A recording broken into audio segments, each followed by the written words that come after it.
Olá, meus amigos do YouTube. Há mais ou menos um mês eu fiz um balanço sobre os perigos do coronavírus para o Brasil. E eu disse na época que perigo nenhum, porque não havia nenhum caso no país sido diagnosticado ainda, e o vírus começava a se espalhar por outros países do mundo, mas ainda com uma velocidade de disseminação baixa. De repente tudo mudou. E eu falei no final do vídeo o seguinte, falei, olha, toca a sua vida normal, é o que eu estou fazendo com a minha. Saio pela rua, faço as coisas que eu sempre fiz. Agora, de repente, as coisas mudaram de aspecto, né? Porque, primeiro, o que aconteceu na China. Na China, os primeiros casos surgiram em dezembro. E rapidamente o vírus se disseminou e chegou a mais de 70 mil pessoas infectadas. E nas últimas semanas, ele começou o número de infectados começou a se estabilizar e depois passou a cair. Para vocês terem uma ideia, dias atrás, nós estávamos na China com 500 casos novos por dia. No começo da epidemia eram 2.000 novos por dia. Então dá a impressão de que lá as coisas se estabilizaram. Em compensação, o vírus chegou em outros lugares. Os mais importantes, a Coreia, que está ali, vizinha da China, com um número grande de casos. O Irã, número grande de casos. E o Irã tem uma importância fundamental, é considerado o segundo ponto mais importante para a disseminação mundial da epidemia, porque o Irã dá acesso a todo o Oriente Médio. E a possibilidade de chegar no Afeganistão, de chegar em países em guerra, como o Iêmen, como a Síria, e chegar no Paquistão. E aí a coisa pode ficar pior, porque o Paquistão e a Índia têm uma população absurda, não é? Mas vive entre os dois países aí por 1 bilhão e 200 a 1 bilhão e 300 mil habitantes. Mas, do ponto de vista prático, quando chegou na Itália é que causou grande discussão nos meios de comunicação de massa. Primeiro, porque a Itália está ali no meio da comunidade europeia que tem fronteiras abertas. Segundo, que a Itália é um país muito visitado por pessoas do mundo inteiro. E aí o potencial de disseminação da epidemia ficou maior. No Brasil, um mês atrás eu disse aqui não há nenhum caso, não há com que se preocupar. Agora nós temos 2 casos diagnosticados. E temos cerca de 250, neste momento, cerca de 250 casos suspeitos. A maioria, ou a quase totalidade desses casos será descartada na medida em que eles forem acompanhados e fizerem os exames específicos, não é? Mas é possível que ainda haja mais algum caso infectado no meio desses 250. Bom, qual é o problema disso tudo? Não adianta a gente se iludir, é só você olhar o que aconteceu no mundo e a gente saber, não, o vírus vai chegar aqui e muitos brasileiros serão infectados. E aí você vai me perguntar, e aí, você vai continuar andando na rua? Claro, claro que vou. Não acho que se justifique qualquer mudança nos hábitos. Pensa um pouquinho. Você abre o jornal, coronavírus na primeira página de todos os jornais brasileiros e de todos os jornais do mundo. Que impressão dá isso? Impressão que está acontecendo uma catástrofe.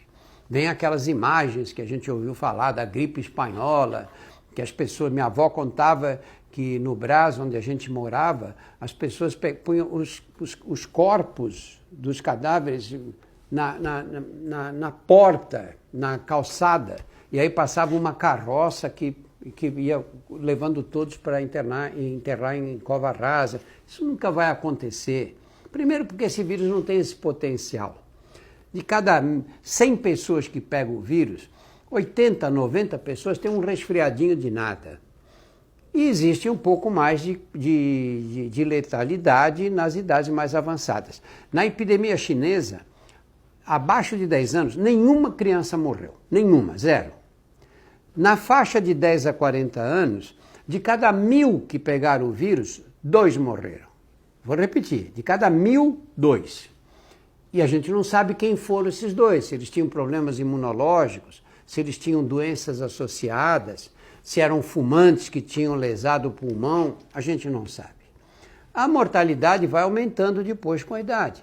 Chega aos 80 anos, a mortalidade pelo vírus é ao redor de 15%. Tudo bem, não é baixa, que cada 100 que pegam, 15 falecem, mas aos 80 anos tudo fica grave. Gripe aos 80 anos é grave.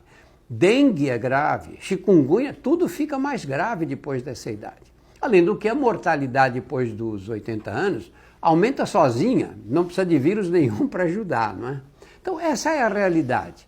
Nós vamos ter um grande número de brasileiros infectados, possivelmente. Isso vai acontecer depois o que está ocorrendo na China hoje. Vai haver uma estabilização da epidemia, depois começa a diminuir e vai embora. Como muitas outras epidemias, nós vivemos esse mesmo tipo de situação. Vem a epidemia de gripe, muita gente pega a gripe e depois vai diminuindo e acaba, não é? Vai voltar outra vez, mas desaparece. Então não há nenhuma razão para você ficar assustado. Sabe o que você não pode fazer? Você não pode, acordar um dia, estou meio gripado, estou meio com sintomas de gripe, assim, meio nariz escorrendo, estou com tosse, tive febre, 38,5, vou para o pronto-socorro. Não faça isso, não faça isso. Por quê? Você chega na sala de espera do pronto-socorro, tem mais 250 que fizeram isso. E você vai estar num lugar que todo mundo tosse e espirra. É o lugar certo, para quem gosta de pegar coronavírus, vai para lá, que lá é o lugar certo. Se você tiver sintomas de resfriado, tosse, dor de garganta, febre, fica em casa, quieto, toma bastante líquido, um analgésico, um antitérmico se tiver febre, e procura se alimentar direito, tomar bastante líquido é fundamental. Mas como é que eu sei se eu não vou ter uma complicação? É fácil. Se você tiver uma complicação, vai ser pulmonar. E essas complicações pulmonares começam como? Com falta de ar.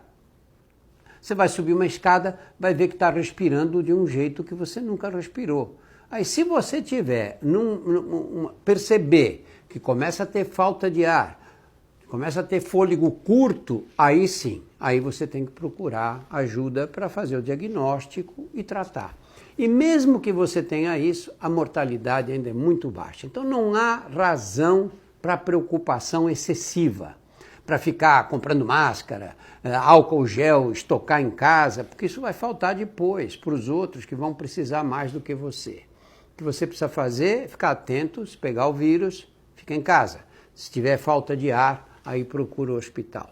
E vida normal, não há razão para a gente ficar nessa loucura falando no coronavírus o tempo todo.